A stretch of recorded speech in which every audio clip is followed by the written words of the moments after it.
का पहला सवाल। सब लोग साइलेंट रहिए, आवाज ना करें। आपको परवलय दे रहा है x² = 4y और आपको वृत्त दे रहा है 4x² + 4y² = 9।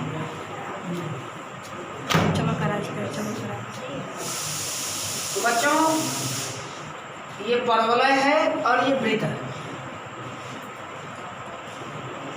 तो ये जो परवलय आप देख रहे हैं ये YH का परवलय है। किस अक्ष का परवलय है? YH। ये वृत्त जो है, तो पहले इस वृत्त से हम केंद्र और त्रिज्या पता कर लें। इस वृत्त को हम ऐसे लिख सकते हैं x² + y² = 9/4। तो यहाँ से अगर हम इसके केंद्र को ध्यान से देखें, इसका केंद्र मूल बिंदु होगा और इसकी जो त्रिज्या होगी वो 9/4 का वर्गमूल, 9/4 का वर्गमूल यानी 3/2। क्योंकि जब तक हमें वृत्त का केंद्र और त्रिज्या नहीं मालूम होगा हम वृत्त नहीं बना पाएंगे। तो सबसे पहले हम कार्तीय तल पर हम इस वृत्त को दर्शा रहे हैं। देखिए बतलाओ नहीं बच्चों, कार्तीय तल पर हम ये वृत्त दर्शा दिए। इस वृत्त की त्रिज्या कितनी है? 3/2। मतलब यहाँ पे x बराबर भी अगर आप चेक करेंगे तो 3/2 ही होगा और यहाँ पे यदि आप y बराबर भी देखेंगे तो 3/2 ही होगा। क्यों? ये वृत्त बन गया। ये जो परवलय है ये परवलय YH का है। ये परवलय ऐसे बनेगा, ये परवलय ऐसे बनेगा। ये परवलय है x² = 4y ना। ये जो वृत्त है, ये जो वृत्त है ये है आपका x² + y² = 9/4। तो ये परवलय और ये वृत्त, इन दोनों का आलेख यही है। ये आलेख आ गया। अब इनके मध्य क्षेत्र का क्षेत्रफल, मध्य क्षेत्र माने इनके मध्य में यही क्षेत्र आ रहा है,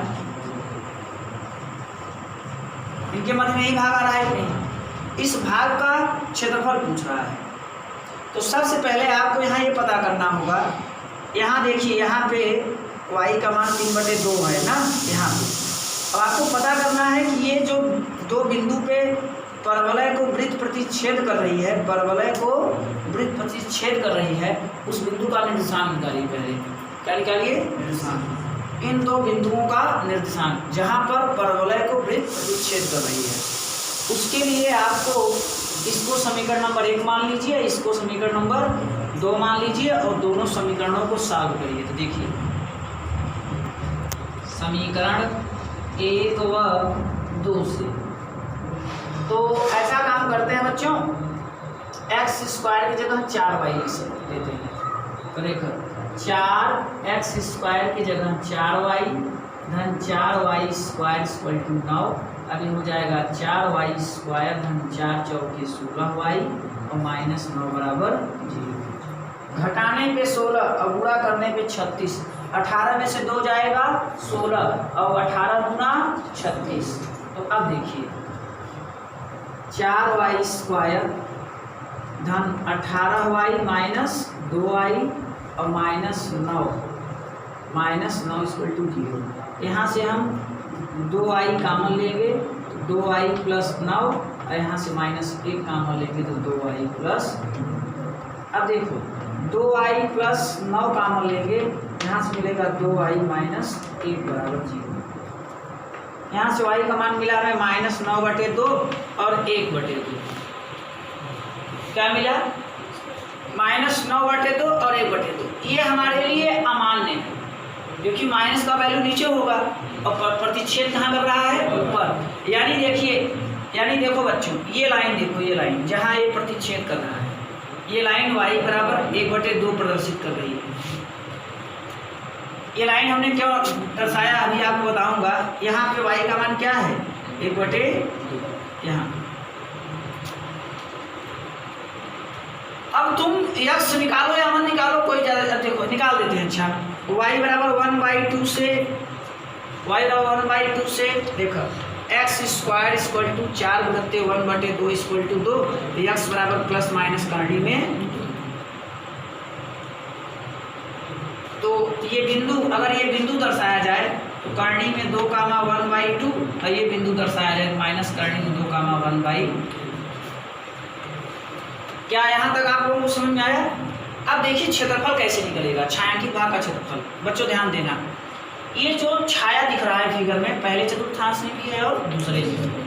तो तुम किसी एक चतुर्थांश का क्षेत्रफल निकाल कर दुगुना कर दो। क्या कर दो? दुगुना, दोनों का आ जाएगा। तो अब रही बात क्षेत्रफल कैसे निकलेगा, तो देखो छायांकित भाग का क्षेत्रफल बराबर, तो दुगुना कर दे रहे हैं, दुगुना कर दे रहे हैं। तो पहले बड़ा कोष्ठक लगा दे। दुगुना क्यों किए मालूम है ना?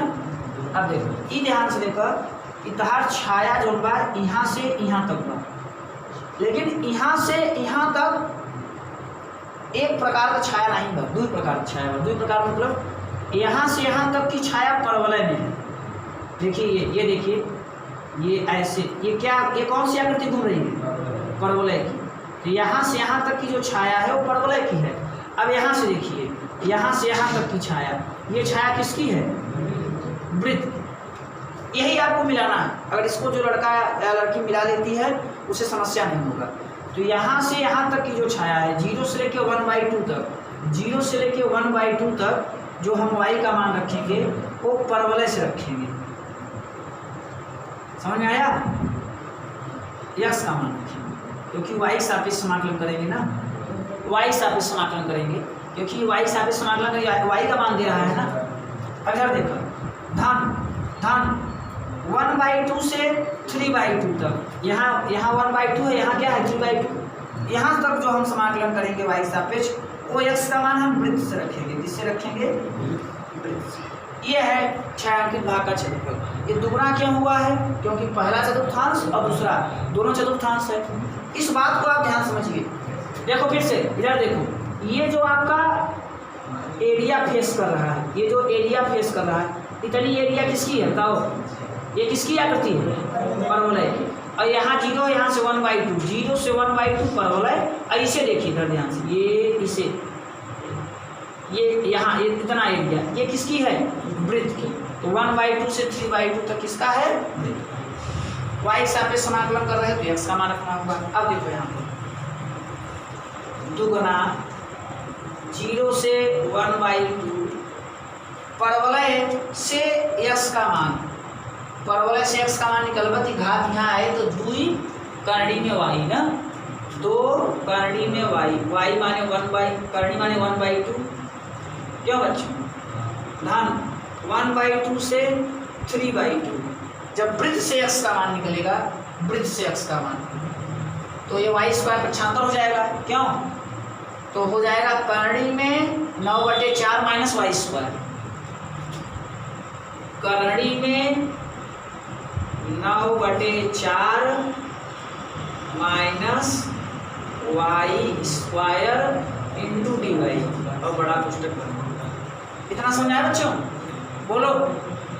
अब देखो समाकलन क्या होगा, 2 बाहर हो जाएगा और इसका समाकलन करेंगे तो y की पावर 3/2 कर दें। देखो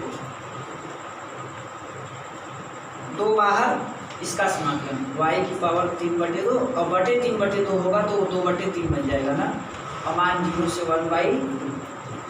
धन इसका समाकलन आप देखिए, इसका होगा y/2 सेम करणी, y/2 सेम करणी, सेम करणी माने 9/4 और माइनस y²।